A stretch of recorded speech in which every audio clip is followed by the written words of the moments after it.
पिछले साल 7 अक्टूबर को इजराइल पर हमास ने बड़ा हमला किया था। हमास के इस हमले में करीब 1200 इजरायली मारे गए थे और करीब 250 इजरायलियों को हमास के आतंकी बंधक बनाकर गाजा लेकर चले गए थे।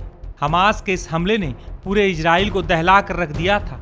हालांकि अब 7 अक्टूबर को इस हमले को 1 साल हो जाएंगे। इस हमले के बाद से अब मिडिल ईस्ट में काफी कुछ बदल चुका है। इजराइल ने हमास और हिजबुल्लाह की कमर तोड़ दी है। इन संगठनों से जुड़े शीर्ष नेतृत्व को एक तरह से इजराइल ने खत्म कर दिया है। बीते 27 सितंबर को हिजबुल्लाह चीफ हसन नसरुल्लाह के मारे जाने के बाद से ही इजराइल ने लेबनान में हिजबुल्लाह को खत्म करने की कसम खा ली है। इजरायली सेना लेबनान में हिजबुल्लाह के ठिकानों पर कहर बनकर टूट रही है। इजरायली फोर्सेस हिजबुल्लाह के खिलाफ ग्राउंड ऑपरेशन के साथ साथ एयर स्ट्राइक भी कर रही हैं। बता दें कि कल रात इजरायली सेना ने रात भर बेरूत एयरपोर्ट के आसपास कई हवाई हमले किए हैं। ऐसा कहा जा रहा है कि लेबनान के अलग अलग इलाकों में इजरायली जेट्स हिजबुल्लाह के ठिकानों पर बम बरसा रहे हैं। मीडिया रिपोर्ट्स के मुताबिक हिजबुल्लाह ने इजराइल के कई इलाकों में रॉकेट से हमले किए थे, जिसके बाद इजराइल के हवाई हमलों में तेजी आई है।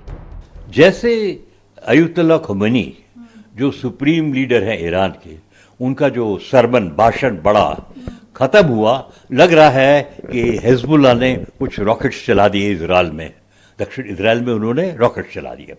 अब ये तो रॉकेट चला रहे थे और इजराइल कहता है कि कुछ डैमेज नहीं हुआ, कुछ नुकसान नहीं हुआ, लेकिन ये है कि उनको डरा दिया। हिजबुल्लाह रॉकेट्स के साथ अटैक कर रहा है, लैंड अटैक भी हो गया है, जमीन पे भी अटैक हो गया है और मीडिया ने रिपोर्ट किया था कुछ 4-5 इजरायली सोल्जर्स मारे गए। दरअसल इजरायली और अमेरिका सुरक्षा एजेंसियों को ऐसे इनपुट्स मिले हैं। पिछले साल की तरह इस साल भी 7 अक्टूबर को इजराइल के शहरों में हमले की प्लानिंग की जा रही है। इसी वजह से इजरायली सेना के हमलों में तेजी आई है। गौरतलब है कि बीते शुक्रवार को ईरान के supreme leader Ayatollah Ali Khamenei ने तकरीर के दौरान 7 अक्टूबर के हमले का भी जिक्र किया था। हर देश के पास अपनी आत्मरक्षा का अधिकार है। फिलिस्तीनी लोगों के पास पूरा अधिकार है कि वो उन ताकतों के खिलाफ खड़ा हो जाए जो उन पर कब्जा करना चाहती है। पिछले साल 7 अक्टूबर को इजराइल पर हमास ने जो हमला किया था वो बिल्कुल सही था। हिजबुल्लाह और लेबनान के लोग अपने हक के लिए लड़ रहे हैं। इजराइल को लेबनान से मार भगाया गया था। लेबनान के मुसलमानों ने अपनी इज्जत की हिफाजत की और इजराइल के खिलाफ लड़े। फिलिस्तीन पर दुश्मनों का कब्जा है। फिलिस्तीन को जमीन वापस लेने का हक है। हमास भी फिलिस्तीनी मुस्लिमों के हक के लिए इजराइल के खिलाफ लड़ रहा है। हम किसी भी कीमत पर इजराइल का खात्मा करके रहेंगे। ईरान ने इजराइल को मिसाइल से जवाब दिया है। अगर जरूरत पड़ी तो हम इजराइल पर दोबारा हमला करेंगे। हिजबुल्लाह चीफ हसन नसरुल्लाह और रुखसती हमारे लिए अपूर्णीय क्षति है। ये इजराइल तमाम मुसलमानों के दुश्मन है। मुसलमानों पर सितम ढाया जा रहा है। ये सिर्फ हमारे नहीं बल्कि फिलिस्तीन और यमन के भी दुश्मन है। हम दुश्मनों के मंसूबे कामयाब नहीं होने देंगे। वो मुसलमानों से दुश्मनी बढ़ाना चाहते हैं। दुश्मन अपनी शैतानी सियासत बढ़ाना चाहते हैं। मैं अरब के मुसलमानों से कह रहा हूं कि हमारा साथ दो। लेबनान के लिए हम सब कुछ करेंगे। आप लोग अल्लाह के बताए रास्ते से नहीं हटे। अमेरिकी एजेंसी FBI की माने तो हमास, हिजबुल्लाह और हुती जैसे संगठनों ने बड़ी संख्या में हथियार इकट्ठा किए हैं, जिनका इस्तेमाल इजराइल के खिलाफ हमले में किया जा सकता है। वहीं इजराइल और ईरान के बीच भी युद्ध की आशंका काफी बढ़ गई है।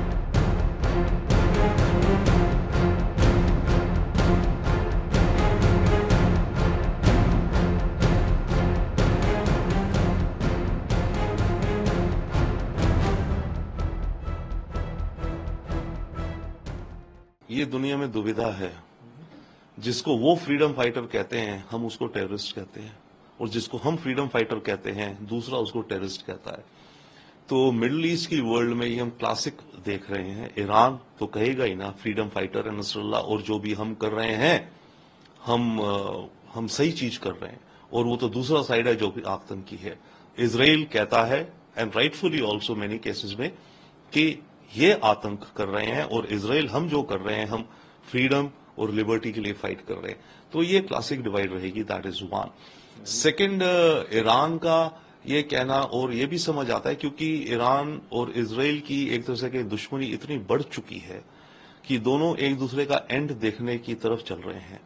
इजराइल ने ठाना हुआ है ये गाजा अटैक होता या ना भी होता हमस का 7 अक्टूबर का, इजराइल ने उससे पहले से ही काफी से डिसाइड कर रखा है पब्लिक स्टेटमेंट्स में भी कि वो ईरान को कभी एक न्यूक्लियर वेपन स्टेट नहीं बनने देगा। और ये खबरें साल भर पहले भी आ रही थी, अब भी आ रही हैं कि ईरान काफी निकट है फ्यूल को लेकर के, एटम बम तो नहीं बट एटॉमिक फ्यूल को लेकर के बनाने के में। तो ऐसे में एक्सपेक्ट तो यही करा जाएगा कि ये जो जंग जा रही है ये ईरान की न्यूक्लियर रिसर्च और न्यूक्लियर एनरिचमेंट जो फैसिलिटीज हैं उनको डिस्ट्रॉय करने की तरफ जा रही है इजराइल की तरफ से। एंड ऑल्सो ईरान के अंदर एक रेजीम चेंज सॉरी ईरान के ओके एंड सेकेंडली ईरान के अंदर रेजीम चेंज। देखिए ईरान का अगर इजराइल न्यूक्लियर प्रोग्राम एलिमिनेट कर भी दे या डिले कर दे, ब्लास्ट कर दे, 10 साल तक डिले हो गया, पर प्रॉब्लम तो फिर भी वही रही ना। अगर ईरान की रेजीम इजराइल की जानी दुश्मन रही तो इजराइल का ऑब्जेक्टिव ये है और अमेरिका का ऑब्जेक्टिव भी ये है कि ईरान की रेजीम चेंज हो। उसके लिए कुछ पीसेस ऑलरेडी हैं भी, ईरान के अंदर ऑपोजिशन है इनकी सरकार को, कुछ हिजाब को लेके प्रोटेस्ट एक वो बहुत बड़ा रीजन भी था। ईरान के नॉर्थ में जो कर्डिश रीजन्स हैं वहां से रिबेलियन हो रहे हैं। ईरान के साउथ ईस्ट में जो ईरान का बलूचिस्तान है वहां इंसर्जेंसी है। तो इन सब इंसर्जेंसीज और ऑपोजिशन को बढ़ावा देना और उसके जरिए रेजीम चेंज करवाना ईरान का, ये एक उद्देश्य है इजराइल का और अमेरिका का। देखिए ईरान तो गएगा ही सही था, लॉजिकल था, वही बात फिर से है, उनके हिसाब से वो फ्रीडम के लिए फाइट कर रहे हैं तो इरानियन लीडर ये कहेगा।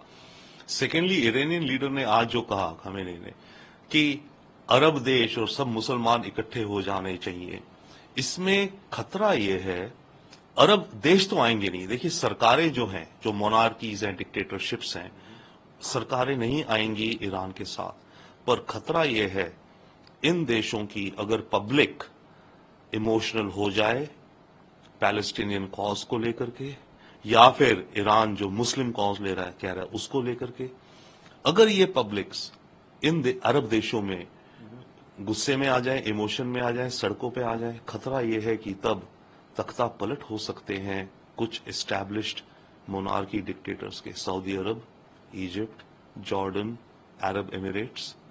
एमिरेट्स में चांस कम है क्योंकि वहां की पूरी सिचुएशन डिफरेंट है, बट मेनली ये 3-4 देश की, और ये डर ही है इन अरब कंट्रीज को कि उनकी पब्लिक्स की सेंटीमेंट ज्यादा पैलेस्टाइन की तरफ ना चली जाए।